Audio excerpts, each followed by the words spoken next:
വിവിധ ആവശ്യങ്ങൾ ഉന്നയിച്ചുകൊണ്ട് വടുക സമുദായ സാംസ്കാരിക സമിതി പുതുശ്ശേരി ഏരിയ കമ്മിറ്റി പാലക്കാട് കളക്ടറേറ്റിന് മുന്നിൽ ധർണ നടത്തി. വടുക സമുദായത്തിന് OEC വിദ്യാഭ്യാസാനുകൂല്യത്തിനുള്ള വരുമാന പരിധി എടുത്തുകളയുക, അതിപിന്നോക്കം നിൽക്കുന്ന സമുദായത്തെ OEC ഗ്രൂപ്പിൽ ഉൾപ്പെടുത്തുക തുടങ്ങിയ വിവിധ ആവശ്യങ്ങൾ ഉന്നയിച്ചുകൊണ്ടാണ് കളക്ടറേറ്റിന് മുന്നിൽ ധർണ നടത്തിയത്. VSSS കേന്ദ്ര കമ്മിറ്റി പ്രസിഡന്റ് കുമാരൻ താമരക്കുന്നിൽ ഉദ്ഘാടനം നിർവഹിച്ചു.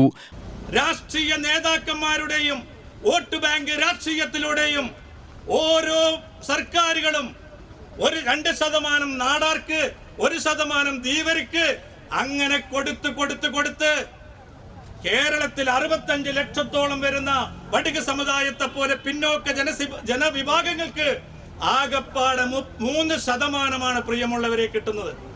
ഇപ്പോൾ സർക്കാർ എന്താ ചെയ്തിരിക്കുന്നത്? 3% മാത്രമാണ്. അതിന്റെ പുറത്ത് തിരുവനന്തപുരത്തുള്ള ക്രിസ്ത്യൻ നാടാരിലെ 5 ലക്ഷത്തോളം വരുന്ന ക്രിസ്ത്യൻ നാടാരിനെ കൂടിയും ഈ OBC വിഭാഗത്തിൽ ഉൾപ്പെടുത്തിയിരിക്കുന്നു. ഈ OBC വിഭാഗങ്ങളുടെ കാര്യം നോക്കാൻ ഇവിടെ ഏത് സർക്കാരാണുള്ളത്? ഈ പിന്നോക്ക വിഭാഗങ്ങളുടെ മുന്നോക്ക സമുദായങ്ങളുടെ പേര് പറഞ്ഞ് ഇവിടെ സംവരണം കൊണ്ടുവന്നല്ലോ. എന്താണ് സംവരണം?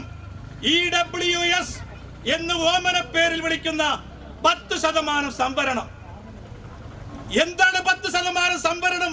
മുന്നോക്കക്കാർക്ക് പിന്നോക്കക്കാർക്ക് ലഭിക്കും എന്ന് പറയുന്നതിൽ ഒരു രാഷ്ട്രീയ പാർട്ടിയും എതിർത്തില്ലല്ലോ.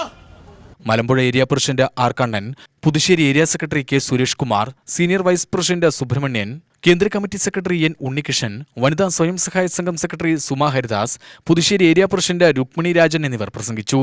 Area president M. കൃഷ്ണൻ നന്ദി പറഞ്ഞു. UTV news, Palakkad.